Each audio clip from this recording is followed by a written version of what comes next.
오늘 동행이라는 주제의 말씀을 나누겠습니다. 오늘 본문에서 바울은 먼저 두기고라는 한 사람을 소개합니다. 두기고는 신실한 초대교회의 동역자였습니다. 저는 제가 우리 교회에 있는 동안에 여러분들이 저의 신실한 동역자가 되시기를 정말 개인적으로 원합니다. 물론 개인적으로 반대하시는 분들도 계시겠지만 그거 어떻게 하겠어요. 함께 있는 동안에 신실한 동역자가 되시길 정말 원해요. 7절 보시면 두기고가 내 사정을 다 너에게 알려주리니 그는 사랑받는 형제의 신실한 일꾼이요 주 안에서 함께 종이 된 자니라. 두기고는 아시아 지방 출신인데요, 바울의 3차 전도 여행 때 바울과 함께 동행했던 사람입니다. 근데 바울은 두기고에 대해서 그냥 그가 두기고다라고 하지 않고 3가지 이름을 소개합니다. 그런 경우가 있습니다. 누구요, 누구라 하는 누구, 이런 식으로 하는 거죠.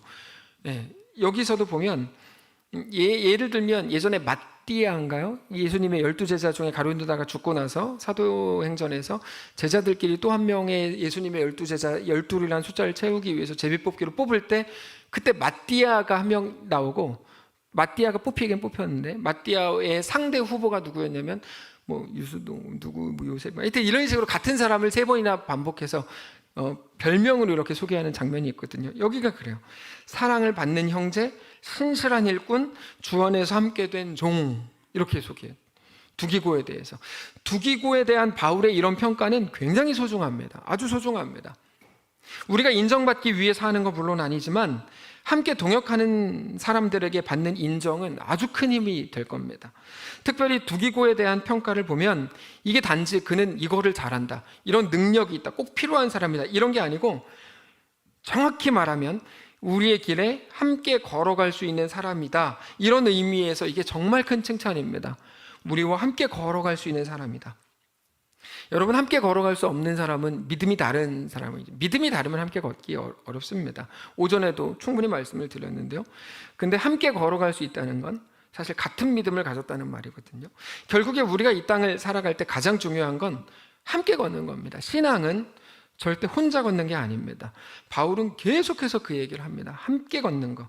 그래서 자신은 감옥에 있으면서도 자기가 세우지도 않은 교회를 위해서 기도해요. 그러면서 그들에게 하나님의 말씀을 전해요. 그들을 위해서 편지를 하고 자기가 직접 갈 수 없으니까 신실한 동역자인 두기고를 보내죠. 우리가 최양마이에 지금 김현우 집사님과 이메디 집사님을 이제 지금은 김현우 집사님만 가 있지만 이메디 집사님까지 보내기로 했는데 이런 말을 했어요. 거기 당신들의 사역을 위해 가 있는 게 아니고 나로서 거기 가 있는 거고 교회가 거기 가 있는 거다. 그 얘기를 강조하고 항상 강조하거든요. 그런 거죠. 바울이 자기가 직접 갈 수 없으니까 신실한 동역자인 두기고를 보냅니다. 아무나 안 보내죠. 어떻게 아무나 보내요? 가서 무슨 짓 하고 놀으라고. 그렇게 하지 않죠. 정말 믿을 만한 사람을 보내는 거예요. 8절 보시면 내가 그를 특별히 너희에게 보내는 것은 너희로 우리 사정을 알게 하고 너희 마음을 위로하게 하려 함이라. 그런 거죠. 그러니까 자기가 가는 거예요. 두기고가 갔지만 자기가 간 거죠. 우리는 신앙생활에 대해서 자주 오해합니다. 나 혼자 잘하면 되는 문제라고 생각하는 경향이 있습니다. 혼자 기도생활 잘하고, 이게 기존 성도들이 가졌던 많은 생각들 중에 하나입니다. 잘못된 건데요, 나 혼자 기도생활 잘하고 혼자 열심히 신앙생활해서 복 받으면 장땡 아니냐? 그렇게 받은 복으로 남들 돕고 사는 거지. 근데 신앙은 그렇지 않습니다. 우리는 매 순간 교회에 대해서, 교회가 뭔지, 교회에 대한 하나님의 뜻은 뭔지, 하나님께서는 우리에게 교회를 통해 뭐를 요구하시고 무엇을 기대하시는지를 알아야 됩니다. 자, 우리는 어쩌다가 내가 이 교회에 찾아왔다고 생각하시지만 그건 교만의 극치입니다. 우리가 어쩌다가 찾아온 게 아니고 그건 틀린 생각입니다. 하나님께서는 우리 한 사람 한 사람을 지금 교회로 묶으신 겁니다. 묶으신 거예요. 이 구성은 하나님이 하시는 겁니다. 하나님이 하세요. 신앙이 내가 진짜 그냥 혼자 결정해가지고 혼자 그렇게 복 받으면 되는 문제라면 하나님께서 우리를 교회로 묶어두실 필요가 없습니다. 지난주 광고 시간에 돌아봄에 대해서 말씀을 드렸는데 우리는 서로가 서로를 돕고 서로를 통해서 세움을 받는 존재입니다. 그렇게 교회로 묶으신 겁니다. 하나님께서는 우리를 교회로 모으셨습니다. 우리는 이미 땅에 있는 교회가 어떤 존재인지 잘 알고 있어요. 교회는 완전한 사람들의 모임이 아닙니다. 오히려 부족한 자들, 뭔가 모자란 사람들의 모임이라고 말하는 게 더 정확합니다. 불편하세요? 모자란 사람들이라 그래서 예수님께서도 그거에 대해서 건강한 자에게는 의사가 필요 없고 병든 자에게라야 의사가 필요하다고 말씀을 하셨습니다. 우리 모두에게 대한 말씀입니다. 이건 기분 나쁜 말이 아닙니다. 이 땅에 소망을 두지 않고 하나님께 소망을 둔 자들이라는 의미이기 때문입니다. 사실 이 땅에 소망이 있는 사람은 한 명도 없습니다. 물론 돈과 건강과 명예와 자녀와 모든 것들을 가진 사람들은 간혹 있죠. 그러나 그게 그래서 소망이 될 수 있는 사람은 아무도 없습니다. 아무리 대단한 이름을 가졌고 대단한 명예를 가졌어도 잠깐 동안 가졌을 뿐입니다. 그래서 사실 이 땅에서 얼마나 가졌는지는 전혀 중요하지 않습니다. 이 짧은 시간들을 사는 동안에 하나님을 알게 됐는가? 하나님 앞에 굴복하는 자가 됐는가? 하나님의 백성이 됐는가? 하나님의 자녀가 됐는가만 중요할 뿐입니다. 그게 구원이죠. 근데 구원을 조금 더 깊이 생각해 보면 세상에 속했던 우리가 하나님의 백성이 되는 문제입니다. 죽어서 천국 가는 문제가 아니고요. 우리가 여기에서 하나님의 백성이 되는 문제. 그래서 오늘 권사님께서 기도하실 때 이 땅이 천국인 거를 알기를 원합니다라고 기도하셨는데, 그렇게 기도하셨죠. 그렇게 기도하셨는데 사실 그거의 온전한 해석은 이 땅, 하나님의 뜻이 하늘에서 이루어진 것처럼 이 땅 여기에서도 이루어지기를 원합니다. 내가 하나님 앞에 굴복하는 자가 되기를 원합니다. 그렇게 된다면 이 땅도 천국인 것을 믿습니다 라는 기도였던 거야. 그렇게 긴 문장을 한 문장을 딱 하신 건 거죠. 하나님의 백성이 된다는 거는 말 그대로 나 혼자 그렇게 하는 게 아니고 하나님의 백성들 중에 하나가 된다는 말이에요. 이게 구원이에요. 그러니까 구원은 뭐냐면 내가 죽어서 천국 가는 게 아니고, 구원은 뭐라고요? 내가 하나님의 백성 중에 하나가 되는 겁니다. 이거 아주 중요한 개념인 겁니다. 그래서 바울의 고백을 잘 보면 항상 공동체성으로 꽉 차 있어요. 바울의 그 고백은 혼자 경건하게 하고 혼자 열심히 살고 혼자 잘난 척하는 게 신앙이 아니고 하나님의 백성이 되는 문제인 거죠. 그래서 오늘 본문을 잘 보시면 정말 멋있는 사람들이 이름이 쭉 나오는 두기고, 오네시모, 아리스다고, 마가, 유스도, 에바브라, 누가, 데마, 정말 엄청나게 전설적으로 멋있는 사람들이 쭉 소개되거든요. 신앙은 같이 가는 문제인 거죠. 근데 여기 문제가 있습니다. 우리가 여기서 늘 부딪힙니다. 신앙은 함께 가는 것까지는 알겠는데 하필이면 그와 같은 교회 성도라, 그 사람과 같은 교회 성도라 함께 가는 게 너무 어려운 거야. 그게 이제 우리 모두의 넌센스인 거죠. 하필이면 왜 저 사람이랑 같은 교회를 다녀야 될까? 우리와 함께 있는 사람들이 너무 마음에 안 들어요. 저는 아닌 것 같아요. 저는 다 마음에 들거든요. 근데 아무리 하나님이 묶으신 사람이라는 생각을 하고 또 해도 그게 그렇게 어려워요. 자, 눈 감아 보세요. 자, 눈 감아 보시고 제가 그래요. 한번 손 들어 보세요. 그래요. 자, 됐어요. 어려우시죠? 어려워요. 어제 권혁진 청년이 우리 교회 전부를 혼자 청소 다 했어요.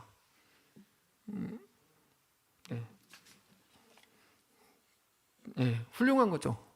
훌륭한 거죠. 그래서 제가 아침에 물어봤어요. 혁진아, 너 어제 혼자 청소 다 했다면서 얼마나 힘들어? 넌 그래도, 제 속으로 너는 그래도 괜찮다고 대답할 거야. 너는 권혁진이니까. 그러면서 제가 얼마나 힘들어 그랬더니 엄청 힘들었어요. 그러더라고요. 그래가지고 아니잖아, 너 할 만 했잖아. 그랬더니 아닌데요, 엄청 힘들었는데요. 그래서 그럼 사람들 부르지 왜 안 불렀어? 누가 와요? 그러니까 이런 식으로 그냥 이제 했는데, 혁진이의 관점에서 뭐 교회가 이래, 뭐 이런 생각이 드는 거죠. 쉽게 교회가 왜 이래, 아무도 안 도와줘 왜, 뭐 이런 거죠. 그러니까 하나님께서 묶어주신 뭐 공동체 다 알겠습니다. 다 알겠어. 근데 어렵죠. 그래서 매일 오는 뭐 연락하는 게 저 교회 옮기면 안 돼요? 뭐 요딴 식의 말을 하다가 욕먹는 이유가 바로 이제 거기 있는 거죠. 한 번만 더 얘기하면 너 진짜 죽일 거야? 뭐 이런 식으로 제가 얘기하는 거죠. 아무리 알아도 우리는 자주 불편합니다. 진짜 불편합니다. 자, 우리는 신앙이 무엇인지 잘 알고 있습니다. 신앙은 현실에 하나님의 약속이 다 가려져서 아무것도 보이지 않을 때 하나님을 보게 되는 겁니다. 그 신앙입니다. 어렵죠. 하나님이 창조주이신 거, 하나님이 내 아버지신 거, 그 하나님이 나에게 대한 분명한 약속과 계획과 목적을 가지시는 거, 그 약속이 지금 나에게 유효하다는 사실이 현실에 가려져서 믿기지 않는데 성령께서 임하셔서 우리로 하여금 깨닫게 하시고 알게 하셔서 그 앞에 엎드리게 하시는 거예요. 그게 신앙이에요. 신앙. 그래서 우리의 현실 속을 그 성령이 깨닫게 하신 믿음을 가지고 걷는 게 신앙입니다. 그게. 근데 우리 앞에 있는 현실이라는 게 사실 불신자들과의 관계라기보다 신자들과의 관계에서 더 강력하게 다가올 때가 너무 많아요. 불신자들은 어차피 안 믿으니까 뭐 그냥 이해합니다.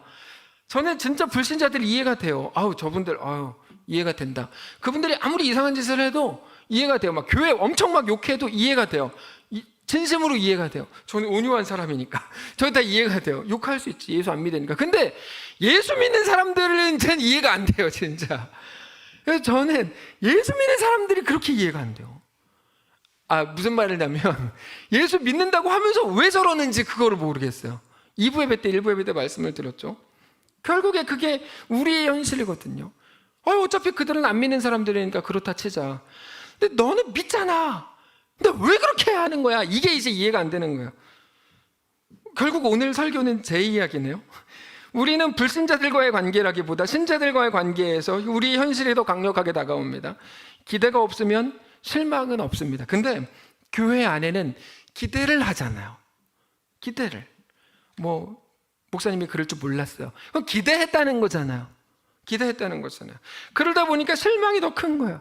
성도들이 연약한 거죠. 교역자들도 연약한 거예요. 저도 연약해요. 그러니까 실망스럽죠. 기대했던 것과 달라요. 목사님 얼굴은 저렇게 생겼어도 사람은 착할 줄 알았는데 이런 식으로 생각을 하는 거죠. 생긴들을 놀다니. 같이 신앙생활 해보니까 전혀 존경할 만하다고 느껴지지 않는 겁니다.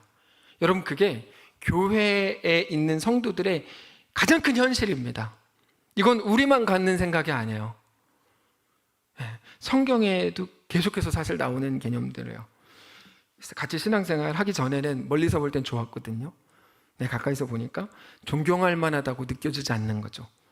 그러니까 교회 안에 있는 가장 큰 망언, 아베급, 죄송합니다. 그건 안 계시죠. 하여튼 그런 급의 망언이 뭐냐면 교회는 적당히가 중요해. 교회 너무 깊숙이 들어가도 안 되고 그 조동아리들 너무 깊숙이 들어가도 안 되고 적당히 거리를 둬야 돼. 진짜 못된 말이에요. 그 말은 진짜 못된 말. 좀 더 할까요? 아주 상 못된 말이에요. 근데 그만할게요. 제가 자꾸 전 욕하면 안 되니까. 사실 그렇습니다. 성경은 근데 뭐라고 말하냐면요, 그들과 함께 걸으라고 얘기해요. 그게 여기서부터가 문제가 되는 겁니다. 자, 교회는 하나님이 묶어주신 공동체입니다. 행복하죠, 교회. 근데 교회를 보면 불편한 사람들이 보입니다. 근데 하나님의 말씀은 뭐라고요? 그들과 함께 걸으라. 여기까지 이해가 되시죠? 그 다음에 말씀드릴게요. 그래서 우린 궁금한 거예요. 이게 어떻게 가능합니까? 근데 그러고 보면 성경은 한결같이 원하는 거를 하는 거를 신앙이라고 부른 적이 없습니다. 내가 원하는 걸 행한 거를 보고 신앙이라고 한다고요? 성경은 한 번도 그런 적이 없어요. 그럼 순종이라고 부를 것도 없죠. 순종은 시키시는 일을 납득이 돼서 하는 게 아니고 뭡니까? 순종이 뭐죠? 순종이 뭐더라? 순종은 하나님의 뜻 앞에서 내 뜻을 꺾어내는 게 순종이잖아요. 그러니까 순종이죠. 엘리야가 갈멜산에서 대단한 승리를 맛봤습니다. 엘리야가 기도했을 때 하늘에서 불이 내려왔고 또다시 기도했을 때 물이 내려왔습니다. 큰 비가 내렸죠. 우리는 그때의 승리를 기억하지만 사실 성경에서 보여주는 것은 그 후의 엘리야의 모습입니다. 그때 설명드렸는데요, 어떤 것으로도 엘리야 입장에서 어떤 것으로도 아합과 이세벨은 변하지 않더라가 엘리야가 느낀 거예요. 안 변하는구나. 어떤 것도 깨닫지 못하고 전혀 변화되지 않는구나. 오히려 이세벨은 뭐라고 외쳤습니까? 엘리야를 잡아 죽이겠다고 소리를 질렀죠. 엘리야는 그때 깊은 우울감에 빠집니다. 차라리 죽고 싶다고 말합니다. 나의 어떤 것으로도 그들은 하나도 변하지 않았거든요. 그런 경험이 있으세요? 혹시 똑같은 설교를 10년 해본 적 있으세요? 자, 그때 열왕기상 19장에서 이렇게 말해요. 19장 14절인데 그가 대답하되 내가 만군의 하나님 여호와께 열심히 유별하오니 이는 이스라엘 자손이 주의 언약을 버리고 주의 제단을 헐며 칼로 주의 선지자들을 죽였음이오며 오직 나만 남았거늘 그들이 내 생명을 찾아 빼앗으려 하나이다. 이거는 이 말입니다. 하나님이 말씀하신 어떤 방법으로도 내가 다 했는데 그들은 하나도 안 변했어요. 그 말이에요. 나는 하나님의 말씀대로 최선을 다해 열심히 행했는데 어떤 기적으로도 하나님 말씀으로도 그들은 변하지 않았어요. 이게 엘리야의 말이에요. 자기 어떤 것으로도 그들 하나 변화시킬 수 없다면 내가 사는 게 무슨 의미가 있어? 차라리 날 죽이세요. 이게 이제 엘리야가 했던 말이에요. 그렇게 엘리야가 시궁창이라는 뜻을 가진 로뎀나무 아래에 누웠습니다. 교회 카페 이름을 로뎀나무라고 짓는 건 이건 좀 문제가 있으면 제가 볼 때 너무 별로입니다. 하나님께서 엘리야를 먼저 먹이시고 나서 어떻게 하시냐면 하나님의 삶 호렙으로 끌고 가십니다. 그리고는 그에게 힘을 주시거든요. 그때 하나님께서 엘리야를 위로하신 방법은 누군가가 이야기하는 것처럼 널브러져 쉬는 게 아니었습니다. 서로 위안답시고 집사님 얼마나 힘들어, 내년은 좀 1년 쉬어, 유치부 유초등 1년 쉬어. 그거는 여러분 쉬는 인생이 되는 거예요. 쉰 인생, 쉬었어 이런 거 있잖아요. 그런 인생이 되는 거예요. 그건 하나님의 방식이 아니에요. 기억하십시오. 당신이 생각하는 쉼은 우리를 회복시키지 못합니다. 오히려 당신은, 여기 적혀있는 그대로 읽을게요. 오히려 당신은 하나님을 더 멀리 떠나게 될 것입니다. 우리의 영혼이 살아나기는커녕 오히려 더 피폐해지고 하나님으로부터 멀어지게 될 것입니다. 생명의 근원이신 하나님으로부터 멀어진다는 것은 한 사람, 하나님의 백성이 그 생명력을 점점 잃어가게 된다는 것을 의미합니다 라고 여기 적혀 있습니다. 물론 이거는 제가 적은 거죠. 하나님이 완전히 절망감과 무기력감에 빠져서 차라리 죽여달라고 말하는 엘리야를 위로하고 일으켜 세우신 방식이 뭘까요? 대답해 보세요. 뭘까요? 새로운 사역을 주시는 거였어요. 새로운 사역. 엘리야에게 새로운 사역을 주세요. 그래서 제가 하나님을 흉내내는 일들을 많이 하죠. 힘들다고 오면 그러면 이제 이 일을 한번 추가적으로 해보세요. 이렇게 했고, 이제 너무 힘들어요. 그러면 이번에 선거관리위원회 가서 그거를 좀 가지고 와보세요. 이런 식의 얘기예요. 엘리야한테 새로운 사역을 주세요. 사역을 주시는 거는 무슨 말이냐면 그 일을 하라는 거거든요. 자, 잘 생각해 보세요. 엘리야는 사역을 열심으로 감당했는데 거기서 어떤 의미도 찾지 못했다고 말하고 있는 중인데 하나님께서는 새로운 사역을 주십니다. 이게 무슨 말이냐면 의미는 네가 만드는 게 아니고 나 하나님이 만든다, 이런 말이에요. 15절에 이렇게 써 있어요. 여호와께서 그에게 이르시되 너는, 그러니까 하나님이 엘리야의 말을 들었는지 안 들었는지도 모르겠는 게 나오는 거야. 너는 너의 길을 돌이켜 광야를 통하여 다메섹으로 가라. 거기 이르거든 하사엘이 있는데 기름을 부어서 아람의 왕으로 세우고 님시의 아들 예후에게 기름을 부어서 이스라엘 왕이 되게 하고 아벨몰라 사밧의 아들 엘리사에게 기름을 부어서 너를 대신해 선지자가 되게 하라. 무슨 말을 하면 너가 의미를 만들려고 그러지 말고 너가 원하는 정의, 네가 이거는 옳다고 생각하는 너가 원하는 나라, 너가 꿈꾸는 세상 만들려고 하지 말고 그냥 너의 길을 가라, 이거예요. 여기서 말하는 너의 길은 하나님이 주신 길이에요. 네, 하나님이 주신 그 길. 그러면서 너 혼자가 아니다. 야, 너는 너 혼자 그런 줄 알고 막 징징거리고 막 살고 있는지 몰라도 세상에 아합과 이세벨에게 맞서고 너 혼자 그러고 있다고 오버하지 마라. 7,000명 더 있다. 18절이죠. 그러나 내가 이스라엘 가운데서 7,000명을 남기리니 다 바알에게 무릎을 꿇지 아니하고 다 바알에게 입 맞추지 아니한 자니라. 엘리야가 그 말 알아듣습니다. 그리고 나서 어떻게 하냐면 곧바로 거기를 떠납니다. 알아듣는 게 은혜죠. 곧바로 거기를 떠나요. 하나님께서 걸으라고 하신 그 길을 다시금 걷기로 한 겁니다. 그게 하나님의 위로의 방식입니다. 그러니까 여러분 너무 힘들 때 하나님께 나아가서 너무 힘들어 죽겠어요 라고 기도하지 마세요. 그러면 큰일이 일어나요. 힘들어 죽겠어요 진짜. 그러면 오케이, 너 유초등부 때문에 힘들지? 내년에 그럼 남는 시간에 청소년부도 해. 이렇게 하나님이 강력하게 말씀하신다고요. 너무 사역에 지쳤대. 저는 그 말도 지금 웃긴 말이라고 생각해요. 웃기고 있네. 제 속으로 생각해요. 겉으로 그렇게 말 안 해요. 얼마나 힘드세요? 이렇게 얘기할 거예요 앞으로도. 근데 속으로는 웃기고 있네 이렇게 생각할 거예요. 근데 사역에 지쳤어요. 그러면 하나님께서 뭐라 그러세요? 너 이제부터 뭐 수요 예배 왜 안 나오시는 거예요? 저 갑자기 궁금해졌네 그거. 왜 뭐 수요 예배 하지 말까요 우리? 이게 성경 설교 지금 문제가 아니네 생각해보니까. 왜 안 나오시는 거예요? 근데 여러분 그렇게 하신다 하나님께서. 우리가 뭔가 너무 지쳐서 힘들어요 막 이러면 하나님께서 야 네 얼마나 힘드냐, 수고하고 무거운 짐진 자들아 다 내게로 오라, 내가 너희를 쉬게 하리라 그래놓고 끝인 줄 알았는데 내 짐은 쉽고 내 멍에는 가벼우니라 그러면서 막 주신다니까요. 그게 하나님이 우리를 이렇게 세우는 방식이기 때문이에요. 알지도 못하는 사람들을 자꾸 쉬라고 서로 죽이는 말들을 하는 거지. 예, 죄송합니다 이렇게 말해서. 알지도 못하는 사람들이 했던 말에 속으시면 안 돼요. 더 정확하게 성경에서 뭐라고 말씀하시는지를, 하나님 어떻게 위로하시는지를 봐야죠. 예. 그들을 두고 그들이 있는 상태에서 걸으라는 거예요.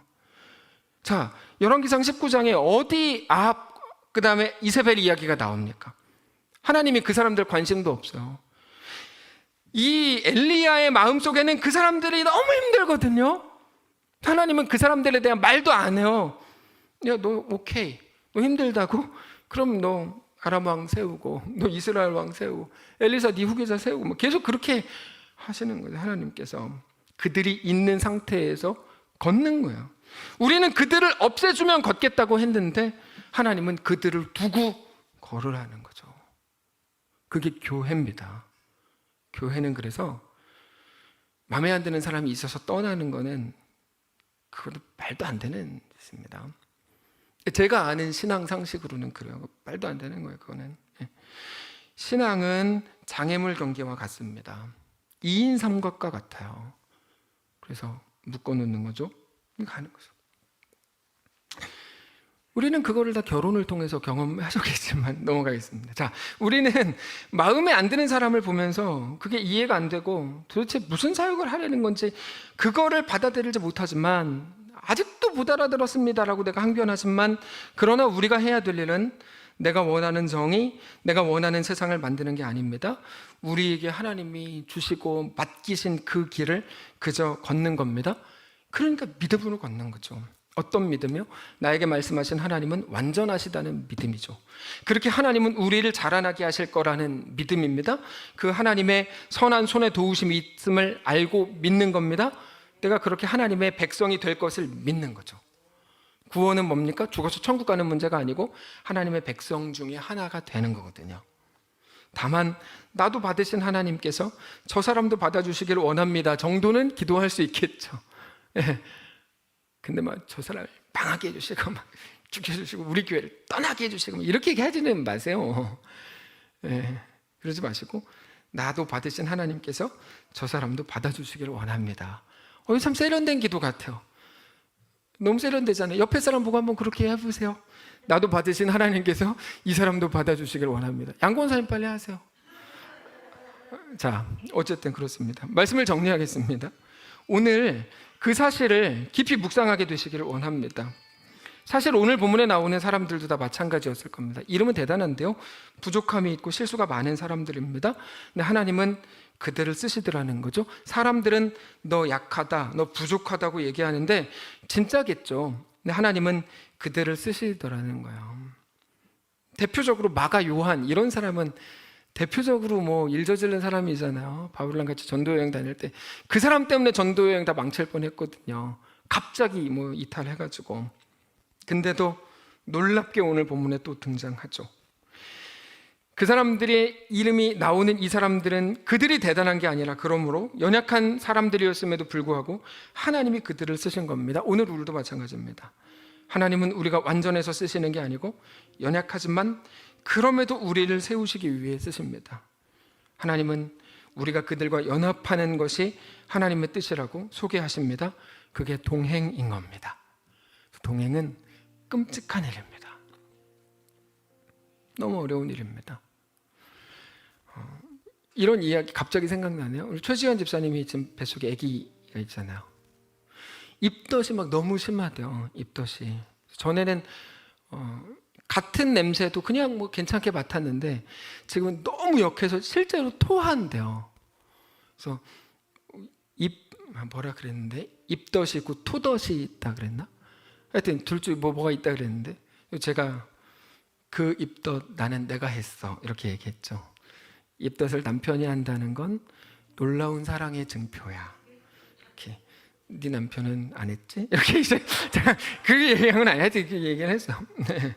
근데 그런 거죠. 누군가와 같이 간다는 게 물론 사랑하는 아기겠죠. 뱃속에 있으니까 같이 간다는 게 만만치 않다는 걸 느끼고 있을 것 같아요.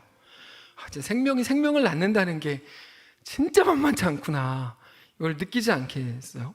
근데 그게 교회라고 소개하는 거죠. 그게 연합이고 동행이다. 성도 여러분, 오늘 우리의 삶을 돌아보시기 바랍니다. 연약한 자들로 인해서 하나님께 불평하지 마시고, 또는 그들을 바꾸려고 하기보다 오히려 그들과 함께 어렵지만 이 시대를 걷고 그들의 연약함을 위해 함께 간구하고, 그러나 연약한 나도 그들도 받으시는 하나님의 크심으로 인해서 또다시 한번 놀라고 감격하는 귀한 우리의 삶이시기를 바랍니다. 기도하겠습니다. 하나님, 그렇습니다. 사실 어쩌면 매일 이게 우리의 발목을 잡았는지도 모릅니다. 그리고 지금도 잡고 있고 앞으로도 언제까지일지 모르겠는 감정 속에 있을 수도 있는데, 다만 하나님께서 우리에게 무슨 말씀을 주시는지는 알겠습니다. 도전하겠습니다. 노력하겠습니다. 시작하겠습니다. 이렇게 마음먹은 사랑하는 성도들과 주님 함께 하시기를 원합니다. 우리에게 맡겨진 이 길을 어떻게 우리 힘으로 걷겠습니까? 주님, 우리와 함께 하시옵소서. 하나님의 귀한 은혜가 그 삶을 살기로 또 결단하는 우리 모두에게 또다시 강력하게 임하도록 하나님 역사해 주시옵소서. 이 마지막 시대 우리를 하나의 공동체로 묶어주셨으니 감사합니다. 내 기호가 아니고 내 원함이 아니었습니다. 하나님의 섭리요 하나님의 계획이었음을 믿습니다. 이 안에서 하나님을 뜨겁게 사랑하고 주님 허락하신 공동체 안에서 주님과 함께 성도들과 함께 믿음의 동행을 이루는 사랑하는 모든 성도들 되도록 축복하시옵소서. 한 생명이 생명을 낳는 게 자기의 생명을 내어주기까지 해야 되는 어려운 일이라는 거 우리가 잘 압니다. 그럴 만큼 고통스럽다는 거겠죠. 우리에게 그것을 맡기셨죠. 잘 감당하게 하시고 우리가 우리를 위해 죽어주신 예수 그리스도를 기억하면서 우리 시간과 인생 역시 그렇게 내어드릴 수 있도록 축복하시옵소서. 우리와 함께 하시기를 소원하며 살아계신 예수님의 이름으로 기도합니다. 아멘. 이제는 우리 구주 예수 그리스도의 은혜와 하나님 아버지의 다함없는 사랑과 성령의 교통인도 역사 위로 함께 하시는 은사가 이 시간 주를 바라보며 예수 안에 허락된 그 길을 믿음으로 걷기로 결정하는 사랑하는 모든 성도들 머리머리 위에 사랑하는 교회 위에 이제로부터 영원까지 함께 계실지어다. 아멘.